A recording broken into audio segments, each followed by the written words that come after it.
Okay, so as you know, with every year there are a lot of bills that are introduced, both in the House and the Senate, you know with regard to the decarbonization of ground transportation, a large source of our greenhouse gas emissions, and also source of pollution, right? Health deprecating air pollution. And this year is no different. There are many bills that have been introduced, and what we typically would do at the start of the session, well, before the session starts, we try to work with our legislators, and key legislator is Nicole Lowen. She's chair of you know, one of the committees that covers this area, and so we try to get a sense for what is going to be introduced, and we also try to influence what will be introduced. So we give her a sense for, you know, what the challenges are, what the barriers are to electrification, and you know, some of the things that need to be done for us to be able to effect this change in our transportation. And so we did that. So we had some insight into what the bills would look like. But every year it's the same. It's like at the very last moment, we don't get an idea. We don't get to see what they are until the very last moment. And then we get to see them. And then it's like a wild scramble to try and put together talking points, to review every single one, to figure out which ones do we support. And for those that we support, how do we prioritize? Because we know that we can't possibly go 100% for every single bill, right? It's just not feasible. And the reality of it as well is that not all of the bills will make it, just as we've seen with carbon pricing.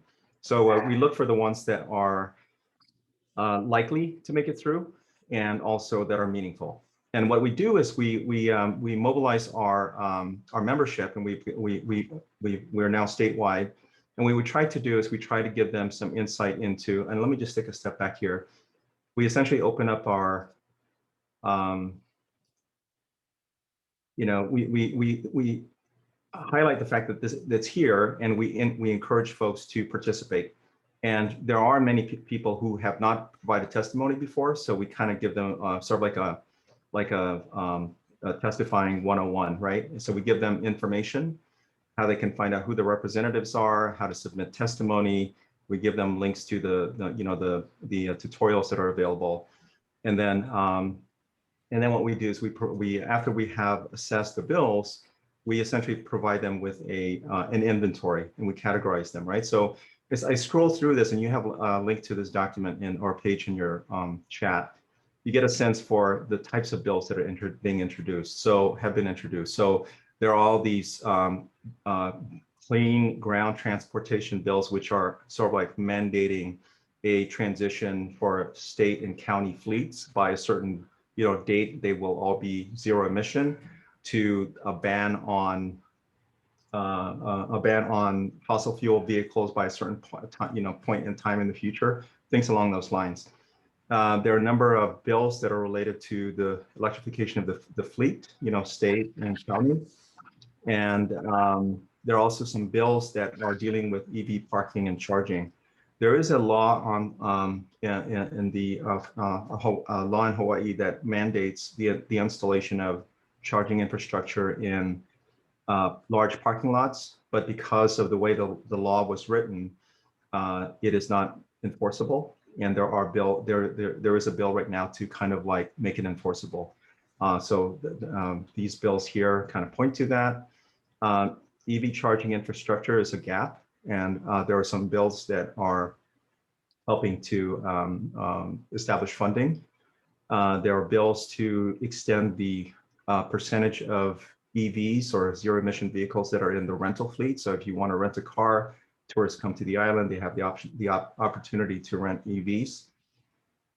There's a funding of the Climate Change and Mitigation and Adaptation Commission. So they're saying that you know, with the rental car fees, part of it would be to fund this commission.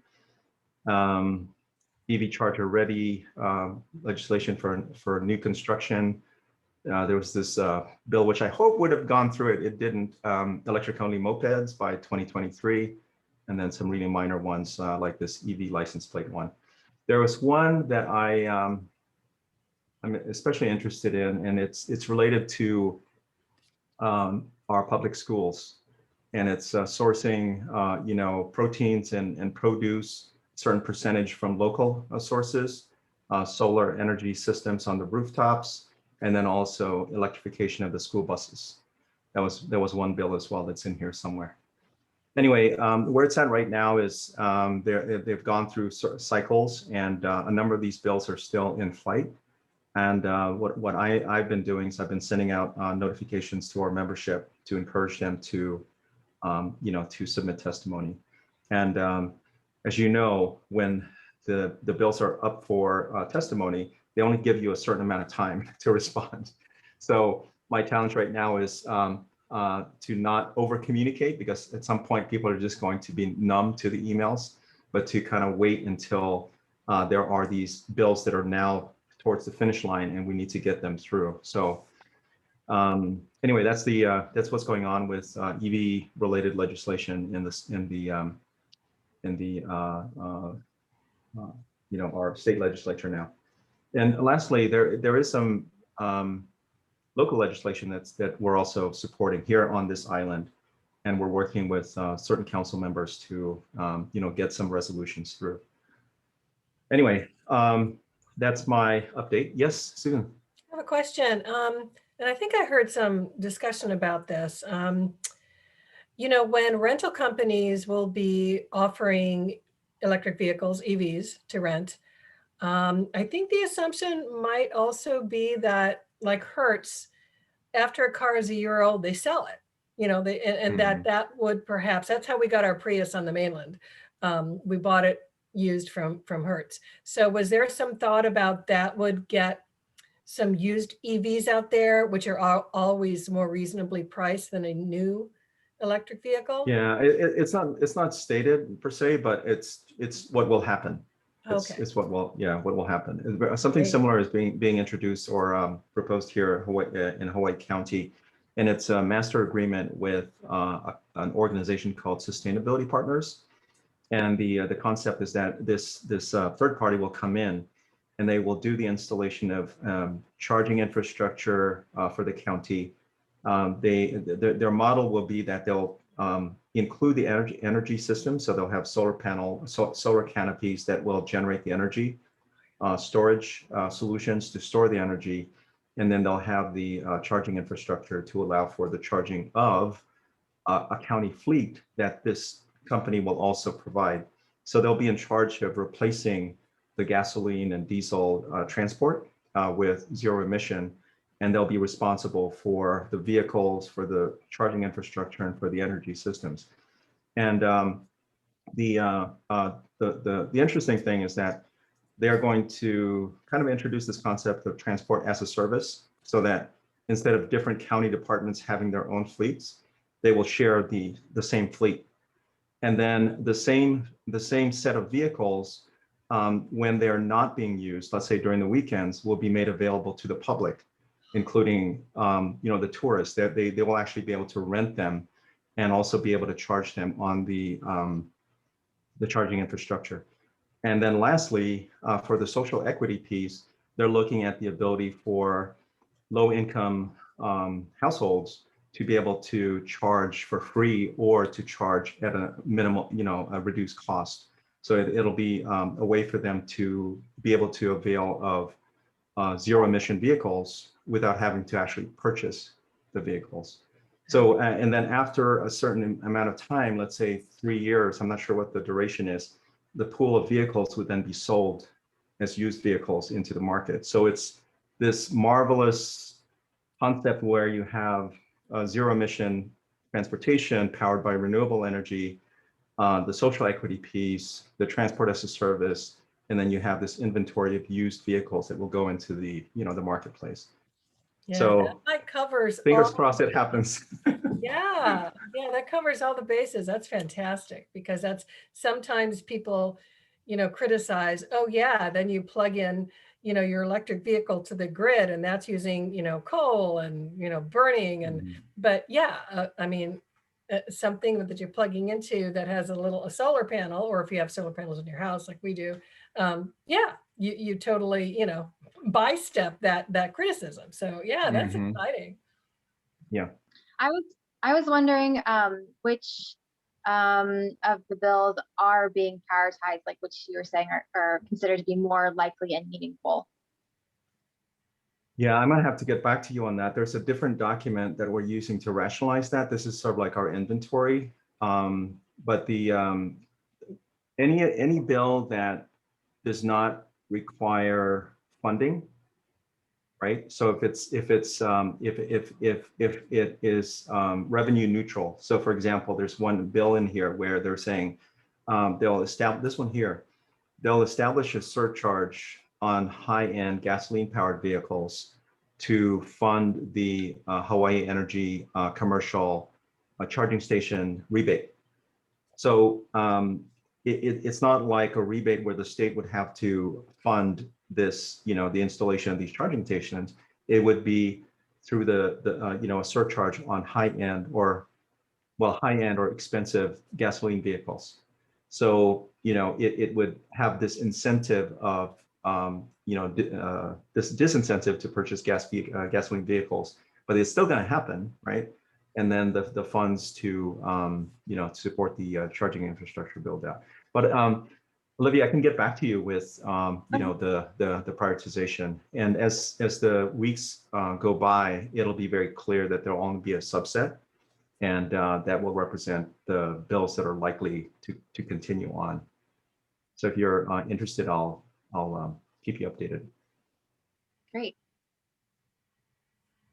Yeah, thank you, Noel. This is really, really cool. I think we could all learn from this for all of our kind of just like the way this is organized and presented and how accessible it is. I really think that's really amazing. Yeah, I'll have to throw that into my next newsletter. Yeah, feel free to leverage this. I'm not, sorry about the dogs. The one last thing I want to share is that we recently partnered with the American Lung Association. And I had this, so Pedro Haro, I think, he's actually based in Honolulu. He reached out to me and said, the American Lung Association is very supportive of the electrification of transportation for obvious reasons, right? Air pollution kills a lot of people every year. And until he reached out to me, I've been focused more on environment, emissions reductions. It's good for the planet. The pocketbook benefits, things along those lines. But I knew about the health benefits, but it never surfaced, to the level of the other issues. So we're now making that a prominent feature in our, our positioning. It's not just about, pocketbook and, the environment, greenhouse gas emissions. It's also about health. And you can just imagine kids waiting for the bus and getting exposed to all that diesel exhaust. It's not good, right? So we're utilizing that as a way to encourage the electrification of transportation. It's not just, it's all the stuff plus the health of our kids, our health. Yes. Yeah, when we moved here, I was sort of stunned at how close some houses are to the H1. It's like, you drop something out of your window and it's on the freeway. So yeah, there have to be, some, even though we have the trade ones, people that are that close must have some health issues. I can't imagine it's a good thing. Yeah. So one last point, I guess, is that as we hey Joshua, didn't notice you joined. It's all good. No Aloha. presentation. Yeah. So Thanks. One thing that is very clear from this recent experience with American Lung Association is that it's all part of the same system. The issues that we're dealing with have so many are so interconnected with all these other things that are also important to address. And one way for us to benefit from an understanding of those relationships is our ability to create more momentum for change, right? people may not care, I'm not saying that people don't, but there may be people that don't really believe in climate change, but they can certainly believe in, lung disease, attributable to all of the exhaust fumes that are out there, right? People may not be concerned about the climate, but they are concerned about their pocketbooks. So if we're able to kind of weave those stories together, we are able to achieve a number of things, including climate action. Yeah, super well said. I think intersectionality and combining climate action with climate justice isn't just, they're intrinsically intertwined, but from kind of just like a strategic standpoint, our different movements are really parts of one greater movement. And there's a lot of strength to be shared across boundaries, so to speak. Yeah, well, we can definitely return to this topic near the end of the meeting during kind of our questions and discussions portion.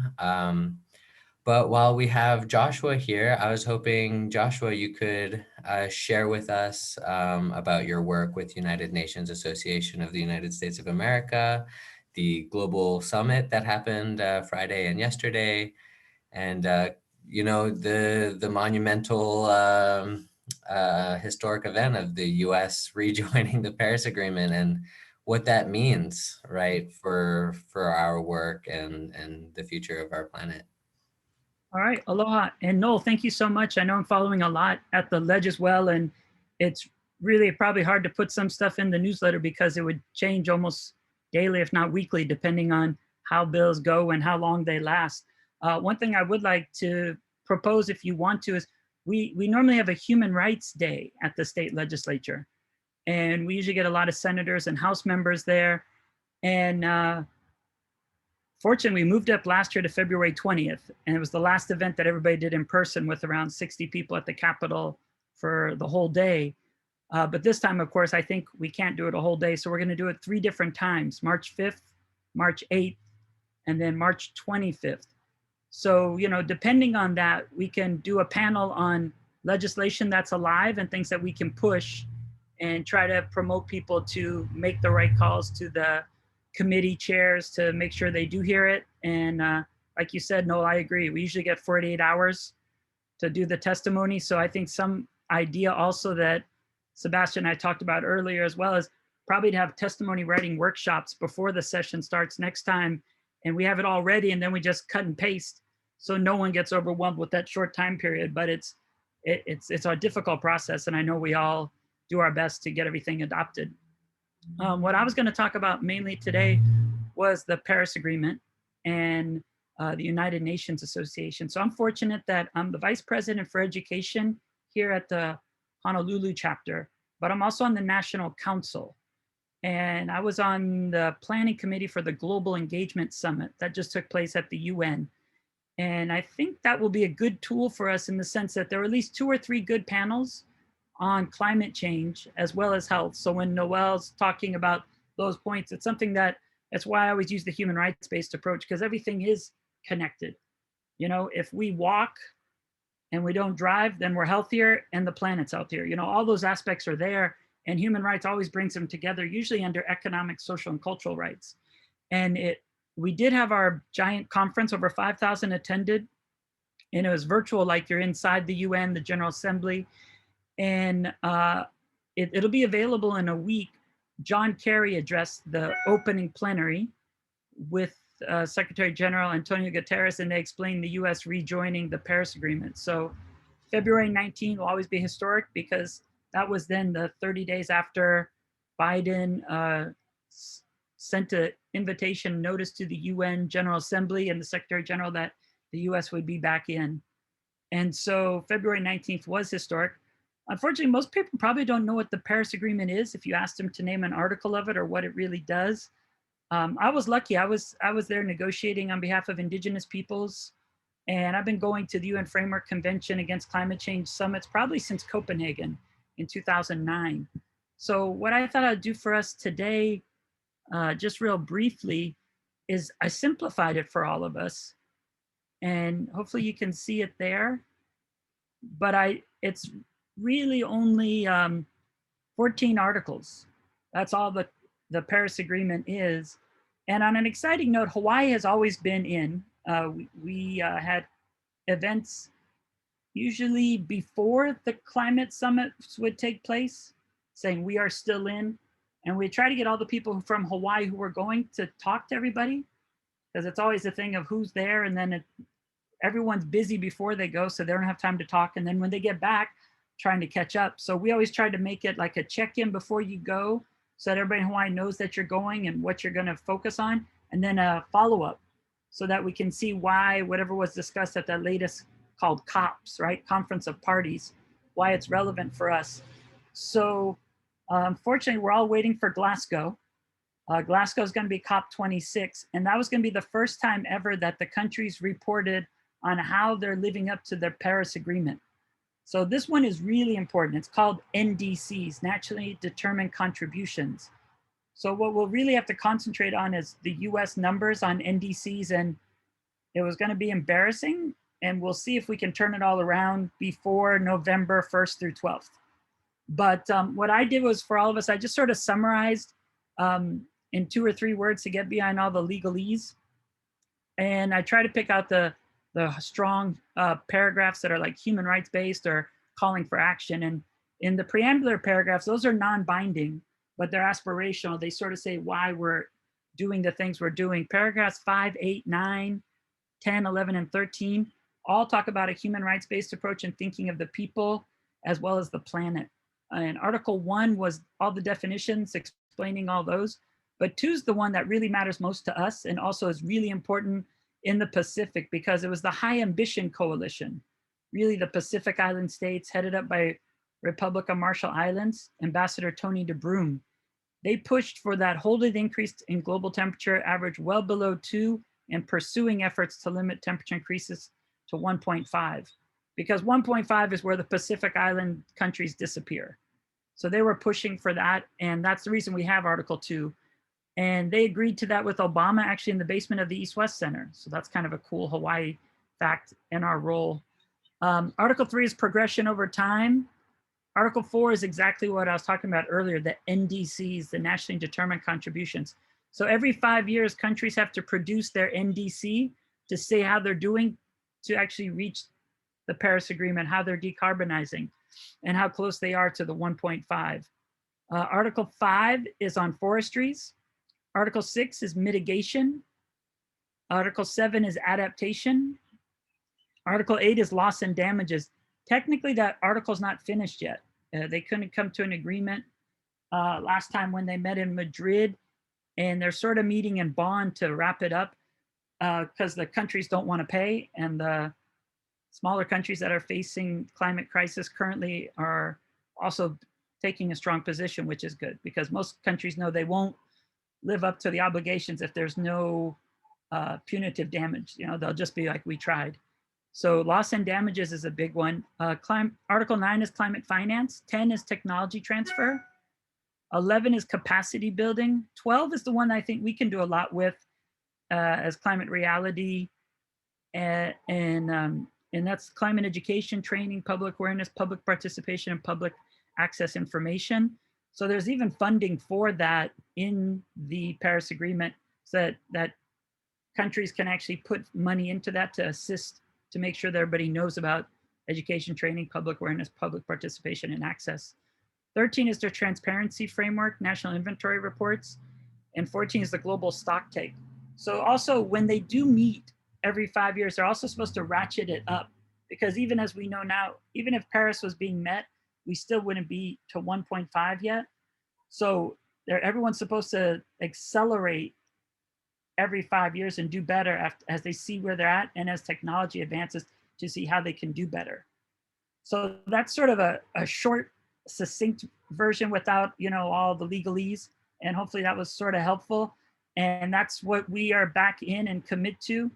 And I think if we look at Biden's first month, we can definitely see he's connecting all the dots with, and of course, Texas doesn't hurt right now. Of course, it was for the first day, sort of Green New Deal took a small hit on the nose, but then as everybody did a little bit of research, everybody was like, nope, this is what happens when you have a company that wants to be independent, that wants to have no oversight, and is not even part of the federal oversight process. So it really pointed out how we need to do better.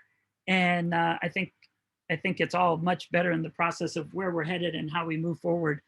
But it will be exciting to see how we prepare for November. I'm not sure. I don't know about you guys, but I kind of go in and out of thinking, hey, we might be able to see each other in person in the summertime by July.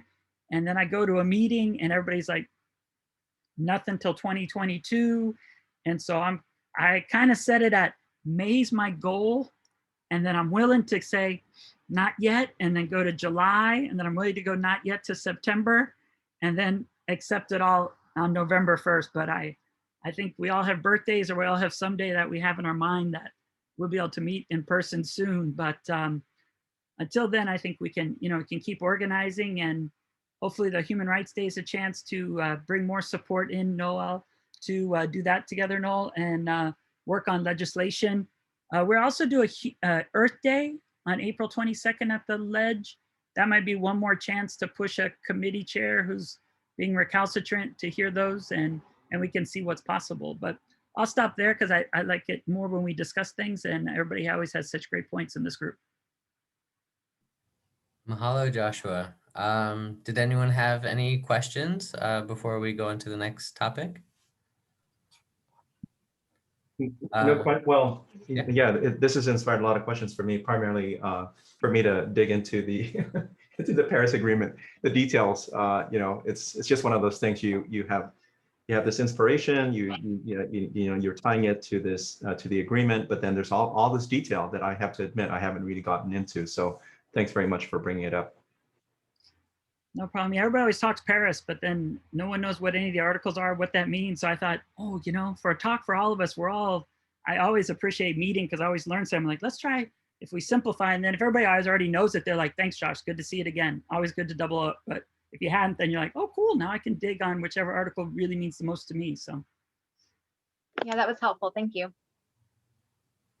For sure. Susan, you had a question? Yeah, so I assume because the administration at the federal level has ignored climate change, it's going to be a pretty big process to try to see like where we are at this point. Yeah.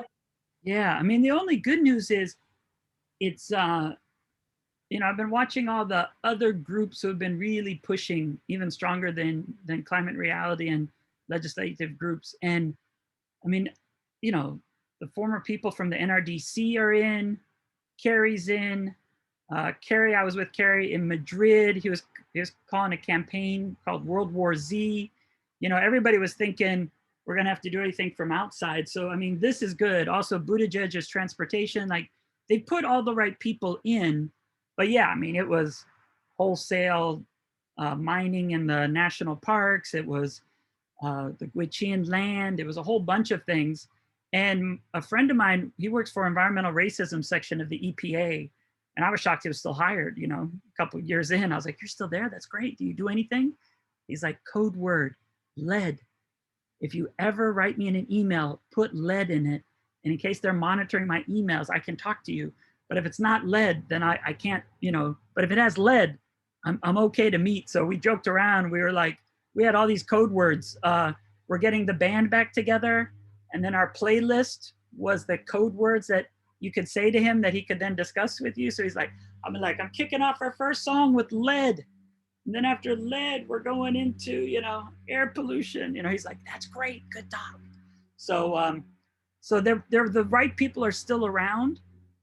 I think we have to push them a little bit and I think we have to really just be persistent. And so I'm glad they're having the training and then the push at the national level, because I think that's what everybody has to do. I think everybody, after the last election, when someone got in they liked, everybody said, oh, good, now they can get the job done. And I think we all realize now it's up to us. So it's exciting. And Hawaii too, I think we have to even push here. Even though we say we're gonna do everything, we are so far off. And they're operating at 2045 instead of 2030. So I think we should all push for that and all the legislation that Noel's talking about and other aspects as well, because we all know we have a decade. So Yep. we can work towards that. Thank you. Awesome. Is there any other questions? I guess Oh yeah, go ahead. just a comment. You know, and I think that climate reality has a great way of communicating the crisis in that it always ends with hope, right? It always ends with, yeah, we have the crisis in front of us, but we have the technology, we have the will, and you know, look all around us, things are happening. And one of the things that that's really positive, and hopefully it finds its way into, you know, outcomes, is that it's becoming undeniable, right, in terms of the need, you know, the fact that renewable energy, you know, sources are getting cheaper. They're getting cheaper. You know, it doesn't make sense from a business perspective to sustain fossil fuel industries. And there are all these different movements that are resulting in, you know, this wholesale shift, this massive shift to renewables. The same thing can be said in transportation. You know, just a decade ago, it was like, you know, is this ever going to take off? But now there's so many car manufacturers that are jumping on board, and they know that the demand is there. Consumers going to ask for it. It's going to happen. You're either on board or, you know, you're going to get left behind. So there are a lot of these positive signs. Clearly, it's still not enough. You know, more will have to be done. And in addition to decarbonization efforts, there's also this dire need to be able to adapt. You know, to be able to, here in Hawaii, migrate critical infrastructure away from the shorelines, for example, right? So there's some of this longer, I say long term, but it's not really long term. A lot of this investment that needs to happen for us to be able to adapt to what ultimately will happen. So anyway, I just wanted to add that, yeah, it's this last 4 years seems, you know, they seem to have held us back, but despite the last administration, I think that there has been still a lot of progress here as well as abroad, and hopefully it just escalates now with the new administration. Yeah, one more thing I'd say on that is also the Sustainable Development Goals. That's a big campaign with UNA. UNA has 20,000 members across the country and 200 chapters. So that's a good aspect. And on top of the Paris Agreement rejoining, the US rejoined the Human Rights Council February 8th. So starting tomorrow, actually tonight at 10 o'clock, the Human Rights Council session starts in Geneva, and there's a push to create a new special rapporteur on climate change and human rights.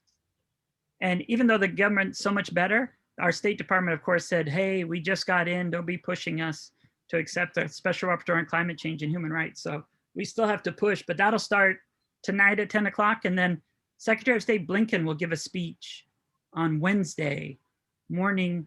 So our Tuesday night at around 10:45. But so it's the campaigns start. So we have to keep pushing, but the Sustainable Development Goals, probably in 2022, the US will report in a voluntary national review similar, and its climate action is SDG number 13, and 14 is life below water, and 15 is life on land. So they all overlap with each other. So we can also see that as an opportunity to do more advocacy as we want to, and we also have local efforts to lead in that capacity. So excited to partner with everybody on those as well. Thank you. Yeah, for sure.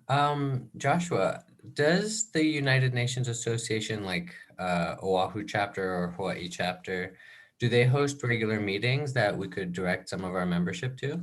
Sure. Yeah. They have, they used to have monthly meetings, and then due to COVID, it's like every other month and more of events. Like most people, I hate to say it, everybody's, I don't know about you, but I'm just like, even on weekends, it's like, I'm like making an exception because like, you just don't want to Zoom anymore by the time Friday afternoon comes. And so everyone's agreed to work in planning committees, and they are just having events. So March 5th and March 8th and March 25th are events, and people meet before then to plan the meetings, but not as many like the monthly meeting, because people were just like, I just don't want, it used to be fun because you'd sit around and brainstorm and you'd have pizza and then you'd plan something.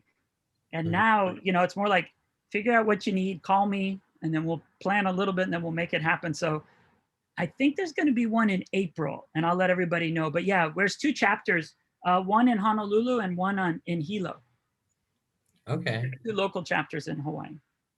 Well, if I could propose something, I think it would be really cool if UNA, along with Citizens Climate Lobby, Faith Action, Hawaii EV, if all those groups, and maybe Climate Reality as well, if we could like host maybe like a quarterly like open house to kind of like invite members of the broader sustainability community to kind of intermingle, to see if like, oh, this actually aligns with my interests a lot more. Like, I'm really excited about international climate negotiations, or I'm really interested in the SDG framework.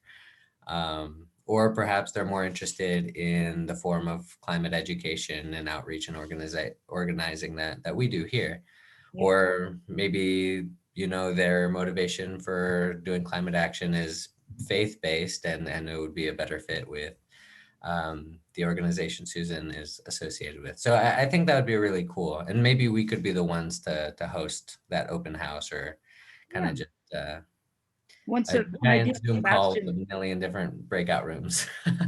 no, I think one idea is we do that sort of, but not enough. At Human Rights Day and at Earth Day, we used to set up tables, Mhm. and then people could walk up to each other's table and be like, oh, I didn't know you did that. That's great. And talk. But, I don't know. I think, what is it? HOVA and a whole bunch of those new things that makes it much more interactive. And actually, it's not like a breakout room. It's like you can walk and you see the table and you walk up to it.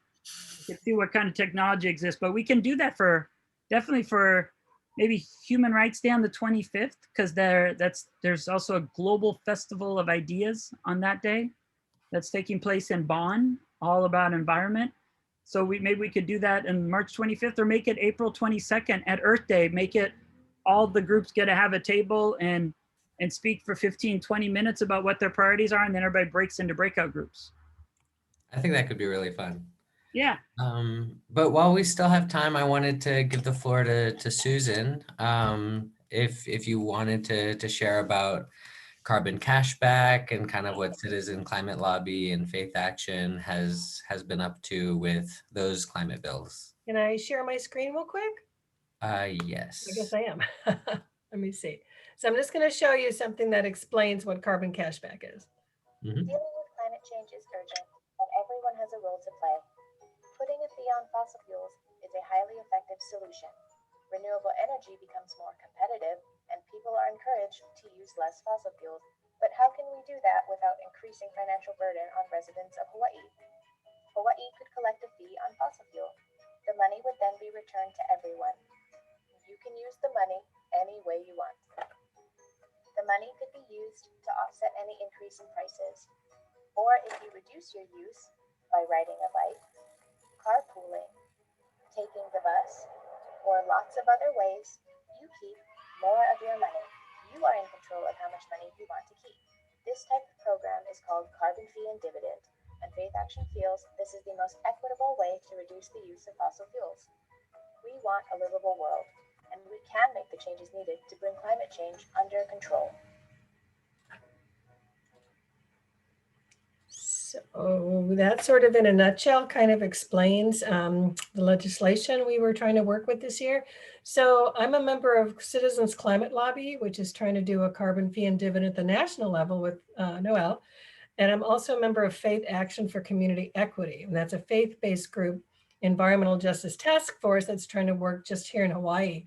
And so we pretty much use the Citizens Climate Lobby carbon fee and dividend as a template, and to try to do something here on Hawaii to put an economic nudge so that people would be more likely to carpool or vanpool or ride the bus or, that sort of thing to decrease their carbon footprint, basically. And so what we did is October In October, Faith Action also actually voted that the Environmental Justice Task Force, they agreed that this would be our big push this year, carbon fee and dividend. We called it carbon cashback. And so one of our members, John of Faith Action, actually wrote up a bill, and we met with about, I would say November, December, beginning of January, we met with about 30 state senators and representatives and talked about, how do you feel about this? What can we, this would be one step towards trying to get people to use less fossil fuel, and it would help reduce emissions, and it would give people, some money in their pocket, because again, it's not a tax, it's going from, we would adjust the barrel tax. So it would be coming from fossil fuel interest straight back into people's pockets minus an administrative fee. And so people, the less fossil fuel you use, obviously, then the less that you're spending on it, and you can use that dividend, some other way. And we talked to representatives who were concerned, as we were, about the lower income. So we changed our bill a little bit and said, okay, for the first year, it goes only to low income people. They get all of the money that's collected on fossil fuels. And then after that, it broadens out to everybody, and then it increases slowly along with the dividend. And so that was our idea. So we were thrilled when we got a bill in the Senate and a bill in the House, HB 134 in the House, and a companion bill, which means it's identical, Senate Bill 311. So we were like ecstatic, like, okay, here we go. Then we found out that one of the representatives also had, in the House, also had a carbon fee and dividend kind of bill, only it was carbon tax and tax credit. And she said, traditionally they only put one bill forward that's sort of the same topic. So we shifted and we said, okay, we're gonna go with this bill, but we're gonna request that all the money goes back to the people, as opposed to some of these other areas into the general fund. Because we really thought we don't want to hurt people. We want to, nudge them, not hurt them.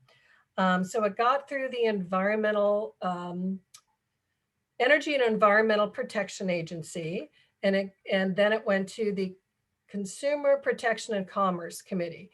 Now, what happened is on 2 Friday afternoons, they post that it's going to be, this bill is going to be heard Tuesday morning, and you have to have your written testimony by Monday at 9 o'clock.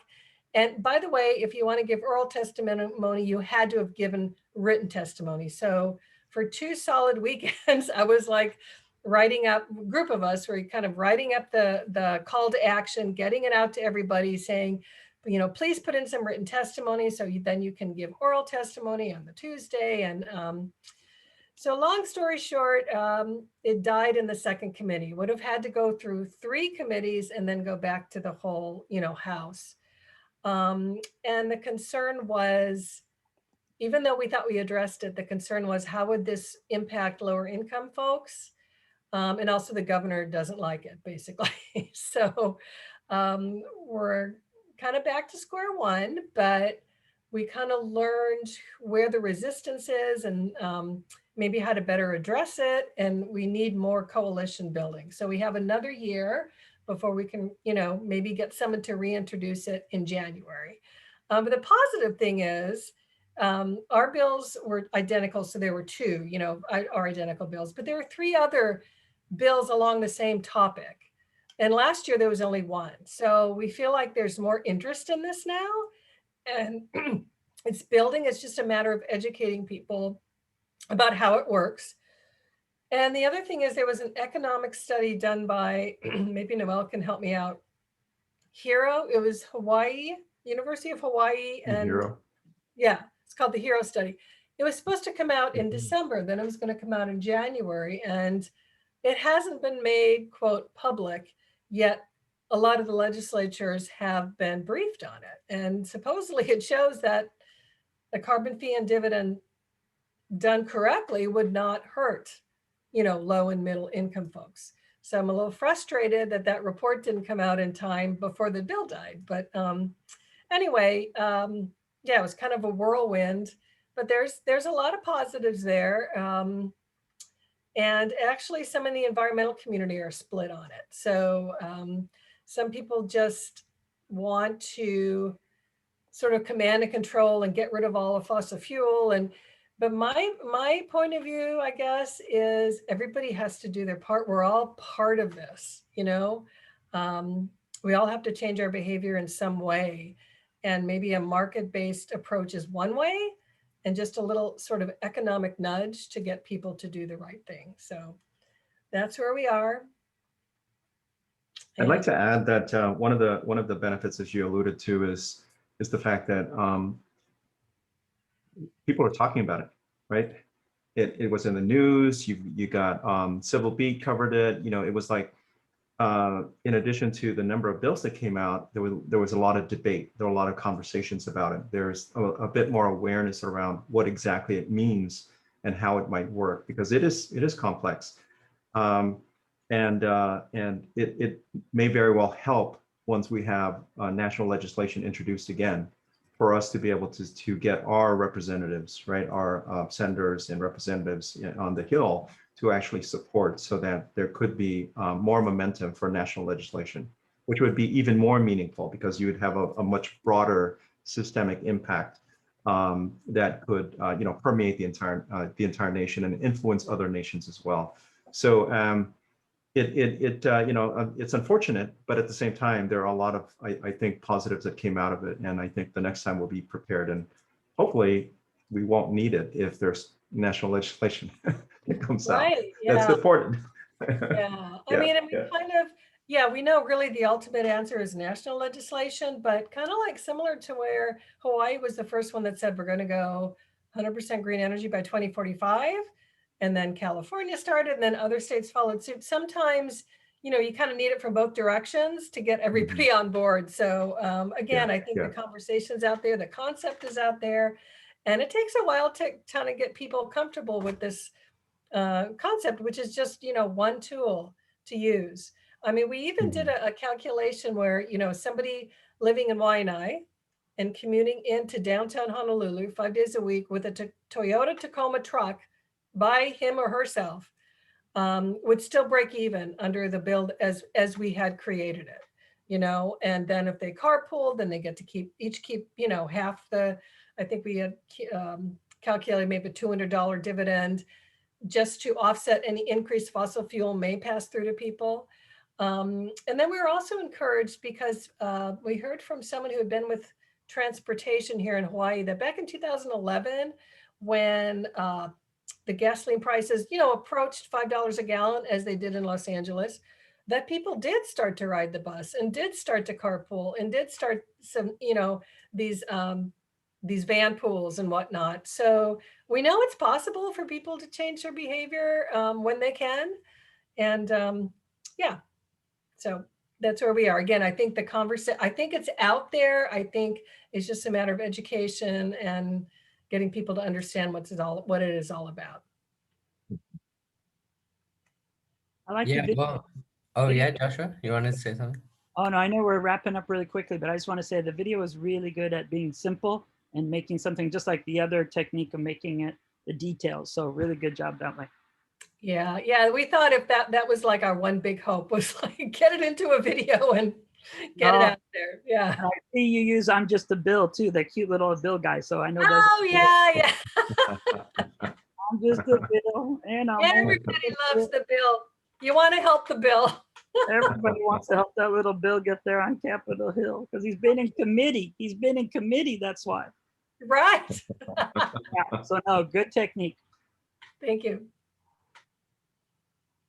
Yeah, I really appreciate you sharing that, Susan. I think it's such a sophisticated issue, and to go about it requires so much, you know, like courage and willpower and willingness to learn that process and engage with that process and keep up with it and play by all their rules. And so, yeah, I really commend you for that, or commend. Thank you. But I wonder, like, I have this one question. For those of us who have never done any kind of legislative work at the state level or national level, Climate change is what would you tell them? Oh, is that for me? What would you tell them in like, what advice would you give them as like, this is the best way to start learning, or this is the best way to, get involved in a way that doesn't require learning that whole process, or if they do want to dive all the way in, what's the best way for them to do so? Yeah, so John, one of our members, actually gave, a few presentations on how to give written testimony, how to do written testimony, how to give oral testimony. And of course, you saw our examples of, here's some points you might want to include in your written testimony if you kind of don't know where to start. But you're right, not everybody likes to be involved in the legislative part, it's kind of wonky and stuff. And so maybe we need to think about, for carbon cash at CCL level and at the state level, some people like rallies or protests or something, a different way they can get involved. So I think those are all parts of the same thing. So yeah, I think maybe we need to think about that over the next year.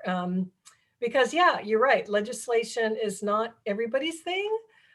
We did get some people from the Unitarian Universalist Church, some elderly people who were not comfortable doing the Zoom thing or doing, and they wrote postcards. It's like, okay, and it's important to figure out how everybody can get engaged. And there are people that I like a good protest, with social distancing, I guess. But, there's, yeah, we have to figure out how to get everybody involved, and not everybody's going to want to do that written and oral testimony, but we do have things in place that can train you if you want to.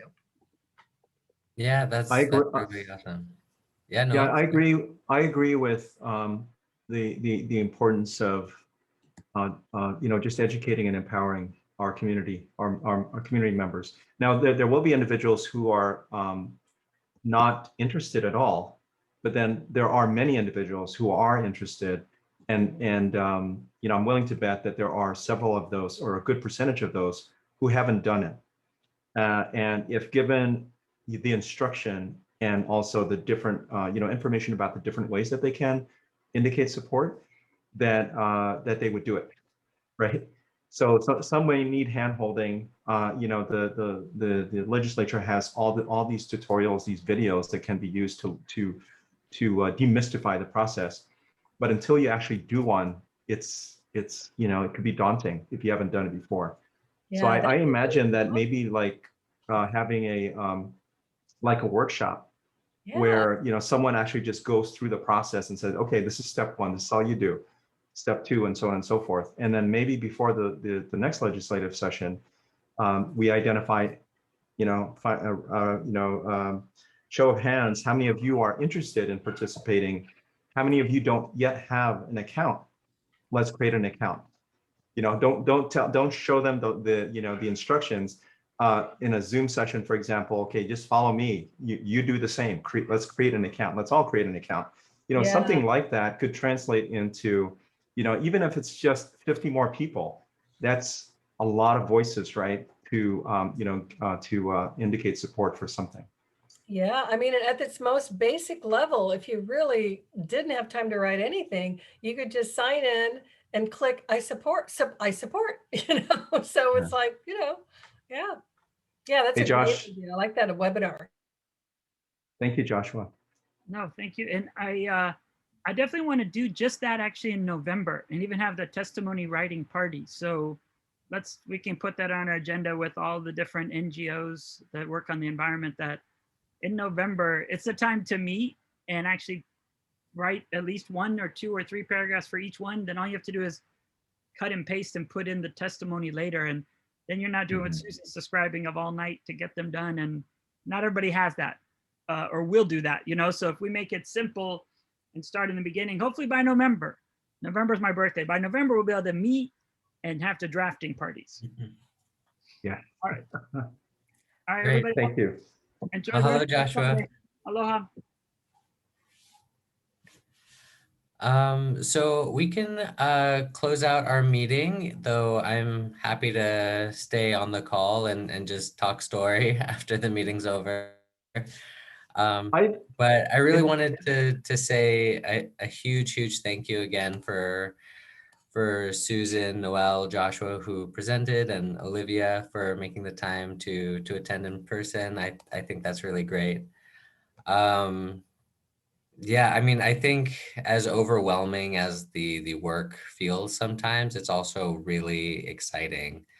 I one of my kumu just told me this idea of like passing a weather ball, and you kind of explain your weather as kind of a metaphor of how you're feeling. And my weather was kind of that feeling when you're on the beach. I'm imagining like being on Makapu'u, and it's like right before a big hurricane, and it's like it kind of feels dangerous, and you don't know if you should just go home and like before the winds pick up, but it's also kind of like exciting, and there's a bit of electricity in the air. um but yeah, it's I'm glad to have you guys as a community to share these thoughts and to brainstorm. likewise. And Sebastian, I really appreciate your newsletter. So Mhm. thanks for getting those out, and the effort and thought that you put into those things. Thanks everyone for all the work you're doing. And yeah, I'm new to Hawaii and new to climate reality. I moved here in July from Oregon, and did the climate reality training the same week that I moved here while I was in quarantine. And so I'm just kind of getting oriented and kind of figuring out how best I can be helpful. But I really appreciate what you're all doing and sharing the work that you've been putting your energy into. And yeah, I feel like I feel really inspired by all the things that I've learned today. And same thing when I did the training. It was just really energizing to see how much is actually being accomplished. So I'm excited to kind of to get on board and start being able to contribute more. Thank Yeah, you, well, Olivia. welcome, Olivia. It's amazing to have you. Yeah, so as great as it was to have the guest speakers from Citizen Climate Lobby in December and in January, I would really love to have our other climate reality leaders sharing like they did today, so that we know kind of like just within our climate reality family who's up to what. And because I would love to like really foster this accessible, welcoming community that allows us to brainstorm in productive ways and cathartic, just I want to complain about how frustrating this can be ways. um but yeah, kind of what Susan was getting to, I think uh these problems need some creativity, like the postcards thing. Like maybe there's ideas that have yet to be tried out, and so I'd be really excited to explore that space some more. Oh, I have a quick question. So I sat in on that meeting that was about sort of the trying to figure out the organizational structure for climate reality in Hawaii. That was also like, whether or not to have like a state chapter versus island chapters. Do you know where we're at with that? I know there was talk of like voting on that. Has there been any new developments? Yeah, so it got a bit confusing, to be honest. Right now, I'm pretty sure that we're just going to be kind of operating independently. Like we're just going to be the Oahu chapter, even though, of course, Noah is on the Big Island. And then the Maui chapter is also going to be just the Maui chapter. And we're just going to operate independently. And I think that's partly because of the Maui chapter leadership's vision for what Climate Reality Project should be. My personal take is that they're trying to be something similar to 350.org, or like kind of like a Sierra Club, where they're kind of a climate advocate and very active in the legislative space and in those kind of arenas. Where my vision for the Oahu chapter is not necessarily to take the same space as climate, like Citizens Climate Lobby or 350.org, but kind of focus on something that no other nonprofit is doing already, which to me is this kind of multilateral community building and knowledge sharing. And so something a little more cruise, something a little more chill. But you know, it's that nuance and subtlety of just building relationships and focusing on that. And then with the presentations that Climate Reality teaches us to deliver, building those relationships with our communities. But yeah, I would love to encourage you guys to send me information to add into that newsletter at any time. Like for me, it's really just like what's on my desk. Oh, it's this book. Like, what did I do this week? Oh, I listened to this podcast. I can send you the link to the video if you want.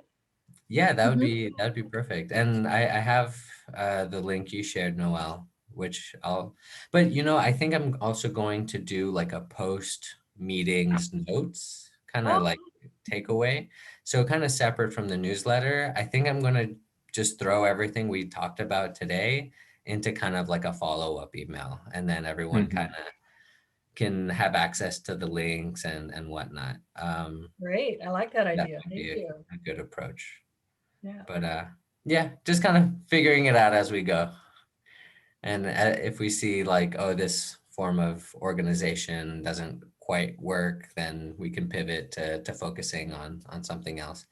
But one day I would really love to see us hosting more events, more workshops. I think that's what I would love to see. Like we have these great kind of speaker seminars, but if we could be doing like that legislative training that Joshua was talking about, I mean, it sounds like that's something that would interest Susan and Noel and myself for sure. And so if there's common interest in sharing a particular set of skills, that could be really exciting. And actually, I mean, we're kind of going over time, but I just got connected with the Society of Humanitarian and Sustainability Engineering at UH Manoa.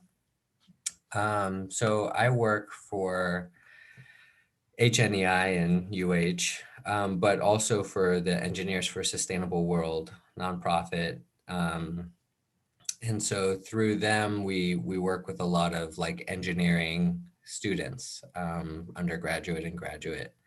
And so we're working on a number of different projects. And the idea there is to try to match up technical skills with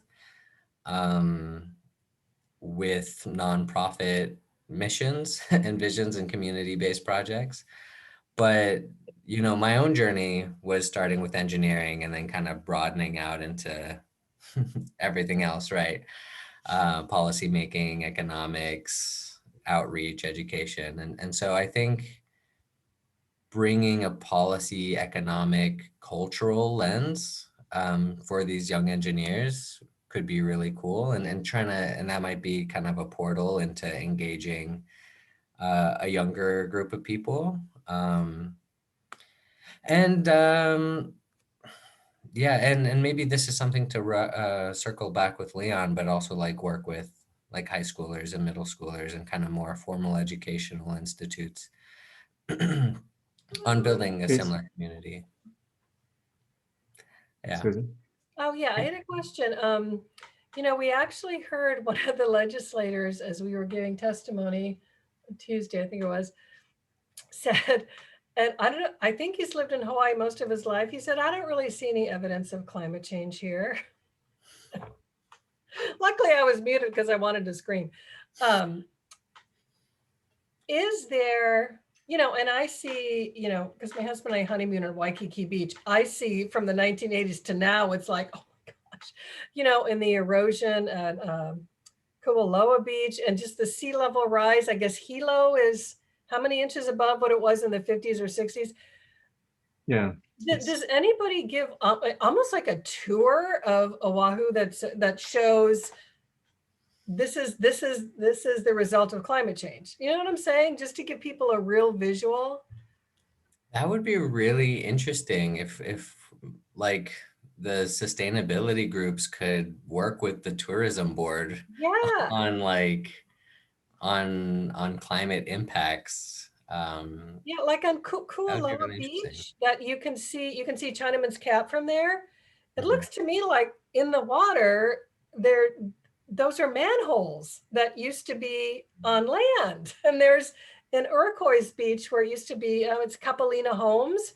There's something that looks like it used to be a fountain on the land that's underwater now. I mean, there's these, and people just sort of look at it and go, yeah, whatever. Or there's trees that clearly used to be, not underwater, or the stumps of trees that, I don't know, it's almost like people don't see it anymore. It's happened so gradually that people don't see it. It's weird.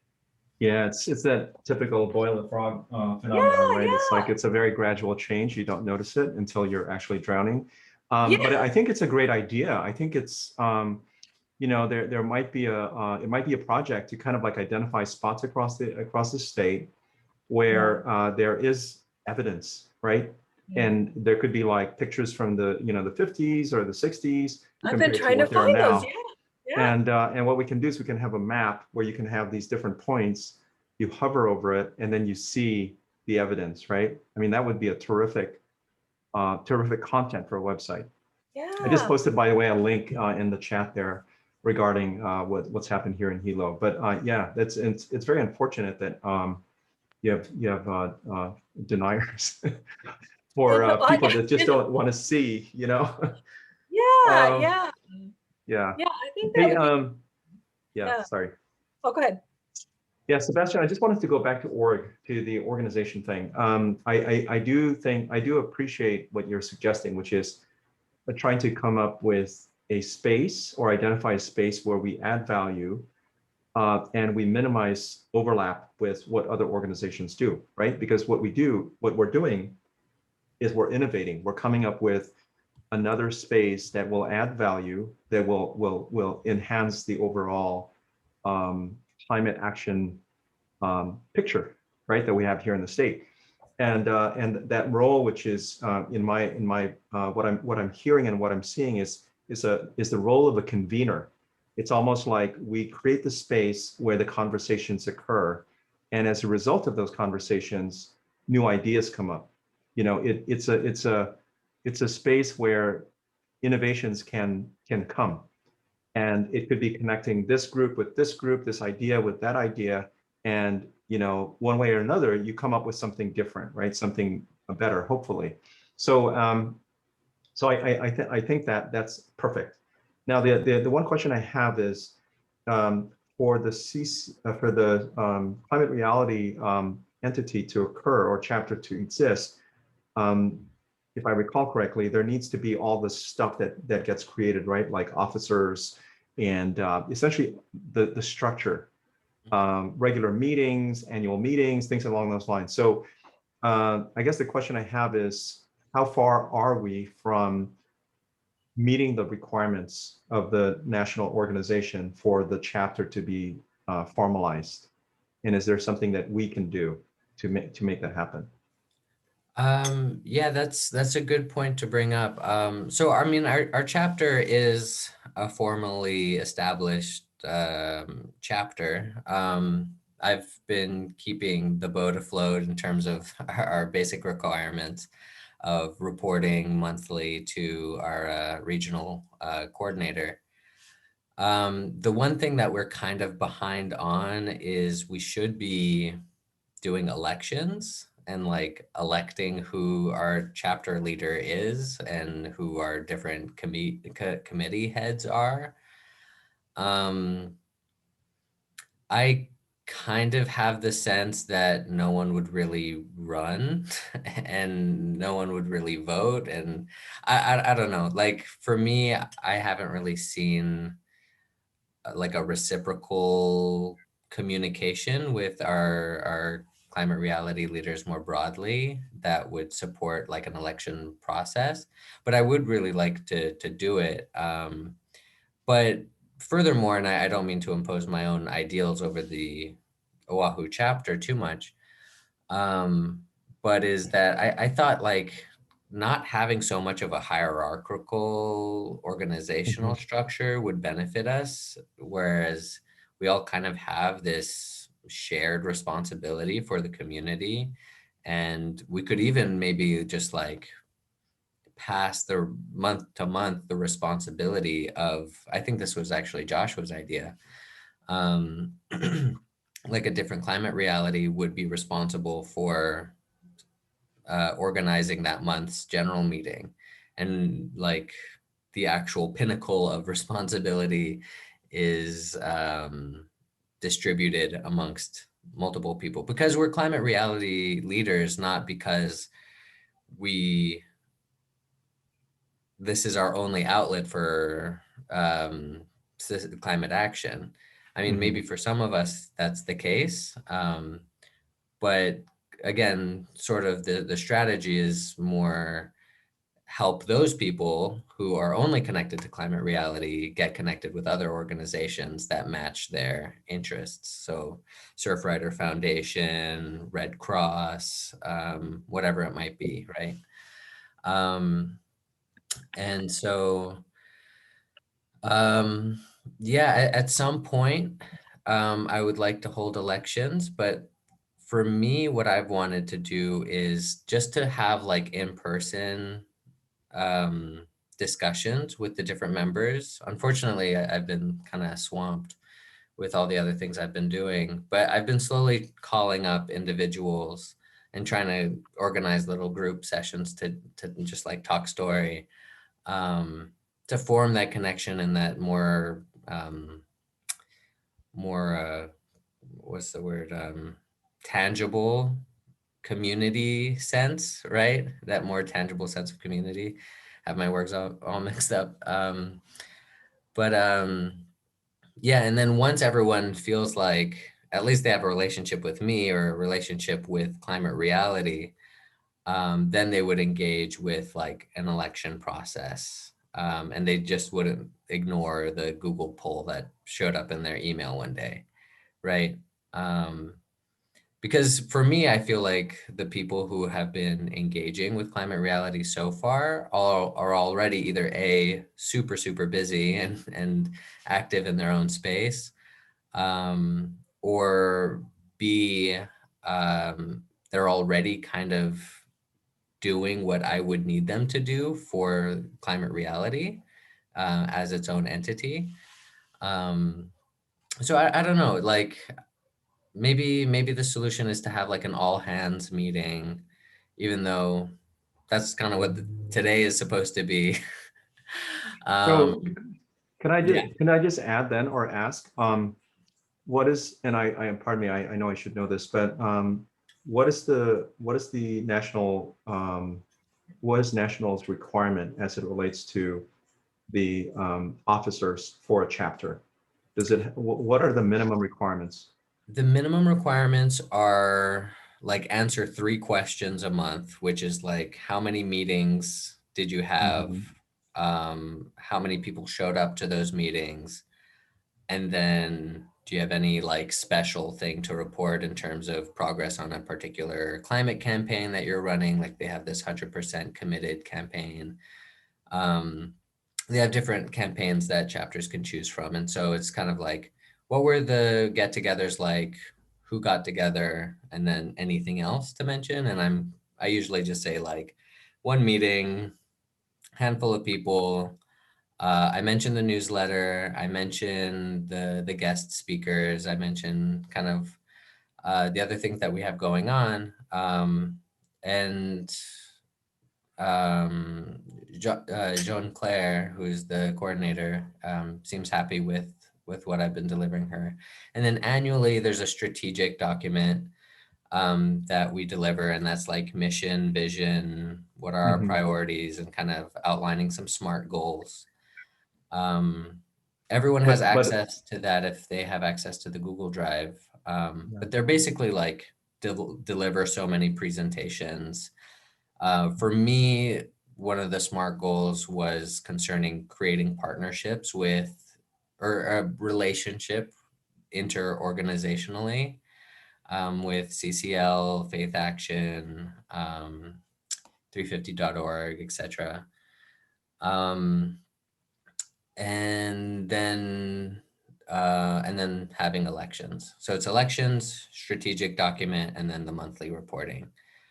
So I guess my question is more about the election. So if you, is there a structure, a minimum structure that we need? Is it, a chair, vice chair, president, vice president, treasurer, secretary? Is it like at least the 4 officers identified? It sounds like they give a lot of sovereignty to the chapter for how they want to organize themselves. I think the only real election that needs to happen is the chair. Okay. So kind of the role that Joshua and I share.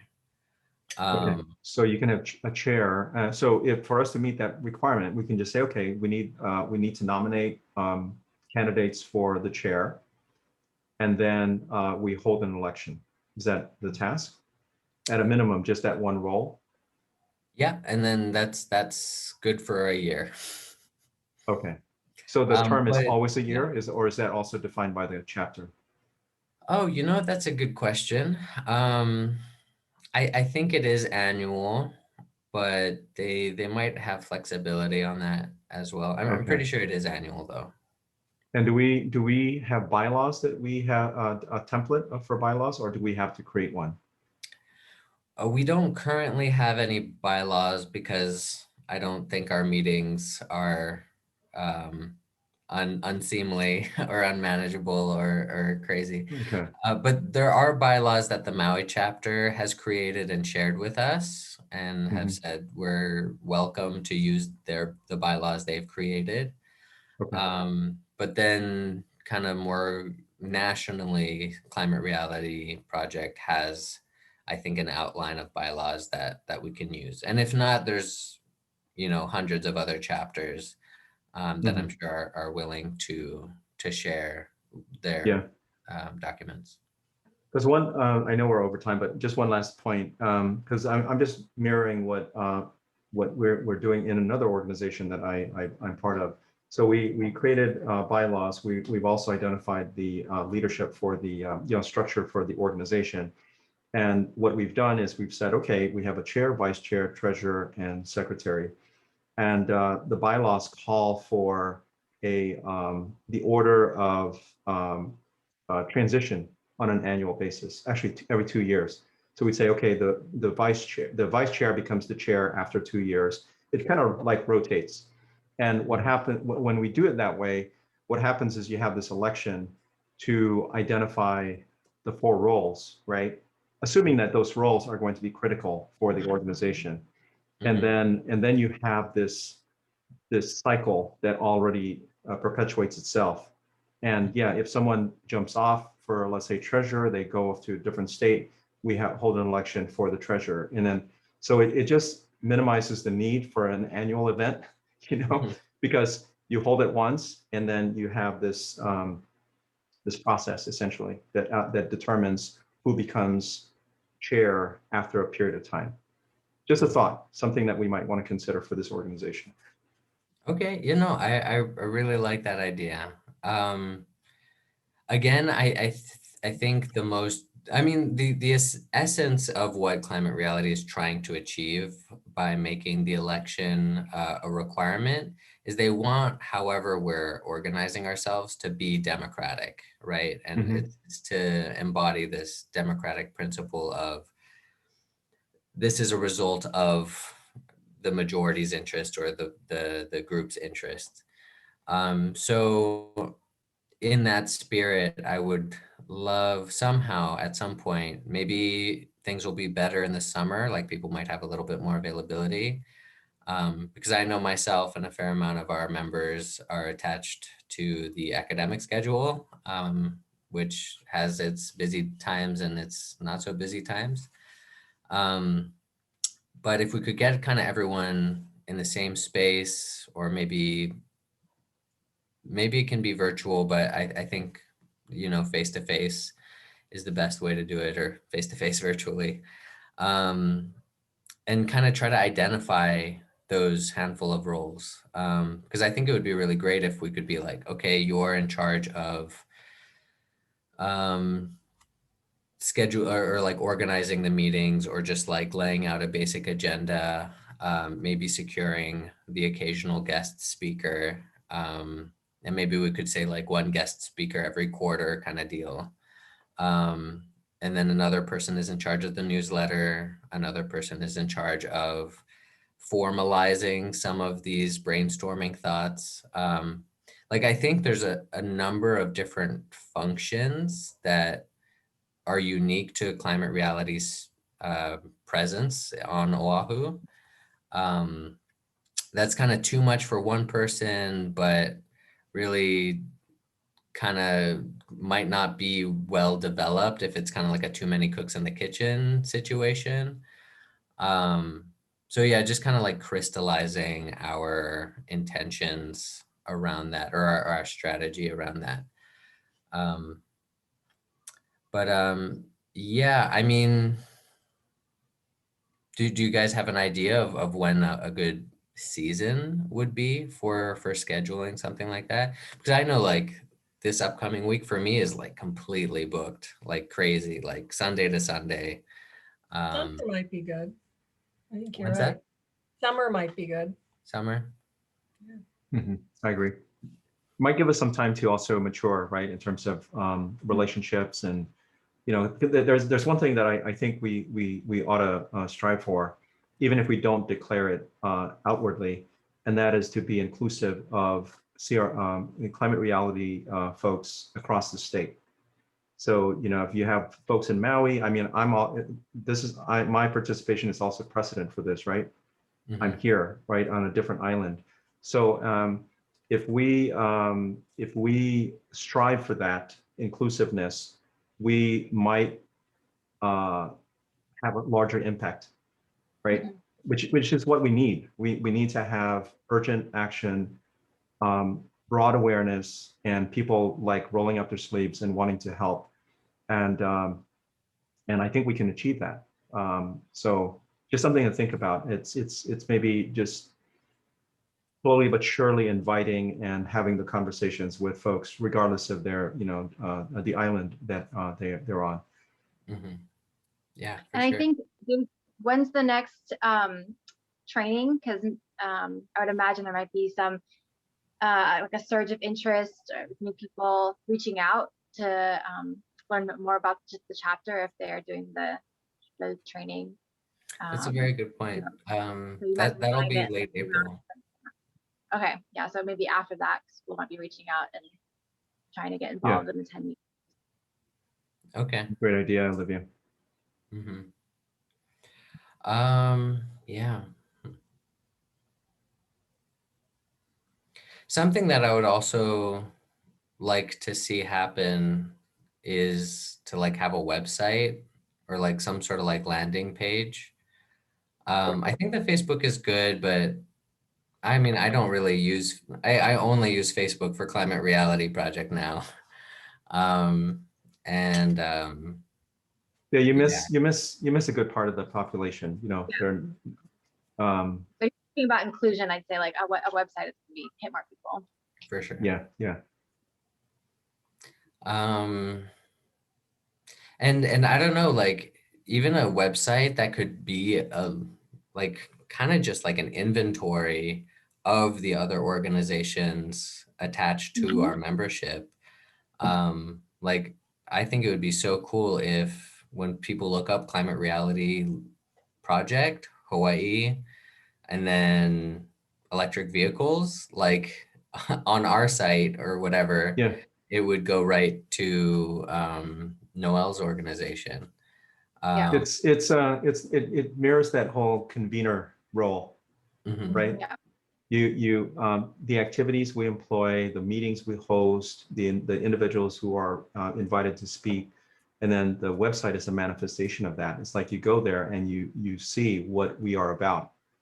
You see it in terms of the connections that are possible through the website, And that's just a reflection of, you know, the relationships we maintain, right? The folks who are involved. So Mhm. I think it's a great idea to eventually get a website up and running.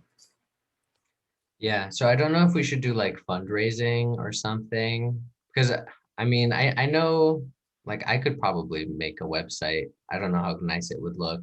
I'm sure there's people within our membership who have experience doing that, but to kind of like have a professional come in and do like a really good job. Um, About 5 grand, based on my experience with another group. But we can easily put one together using like Squarespace, for example. That's what I put this Hawaii EV website together, and we spend for hosting about like 200 a year or something like that. And what's important is once we get it set up is that we keep the content alive. So we just need to have a few volunteers to, you know, contribute content on a regular basis. And one easy way is the newsletters you put together, right? And maybe we can have a blog that we translate that newsletter into a blog, and you're doing the content already. It just gets posted to the website, and then it's the source of a newsletter as well. So the hard thing is creating the content and maintaining the content. Yeah, and part of the idea with my newsletter is that I've been wanting to create this like Hawaii sustainability field guide that chronicles all of the different not just the history of sustainability around the world and in Hawaii, and is very kind of relevant to the presentations we give, but also is a guide to the different organizations, the different players doing different things. So I've asked some of our members to try to condense the organizations that they're working for into like a little blurb. But I mean, it's kind of like a work in progress. And I think if we had that website, in addition to just the newsletter, there would be kind of this place where it could be all accumulated in a very visible way. Like I think even now the newsletters, like you see them when they come out and then they get kind of buried in your email, and then it's kind of hard to re-access old ones. Um, but yeah, that's something I'll have to give a lot of thought to how to actually accomplish that. I remember the national team saying they wouldn't be able to support us financially for that. Like they can give us some money for some things, but not for a website subscription. But yeah, I don't want to keep you guys too long, and it's been an hour and a half. So I just wanted to say thank you again. Did anyone want to say any last comments? Just thank you. It's a great meeting. Thank you.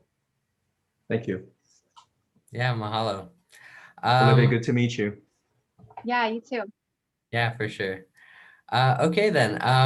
I'll see you guys second Sunday of March, and you'll hear from me in the newsletters, and feel free to reach out to me anytime. All right. Okay. Thank you. Great. Thank you. Take care. Have a good Ciao. evening.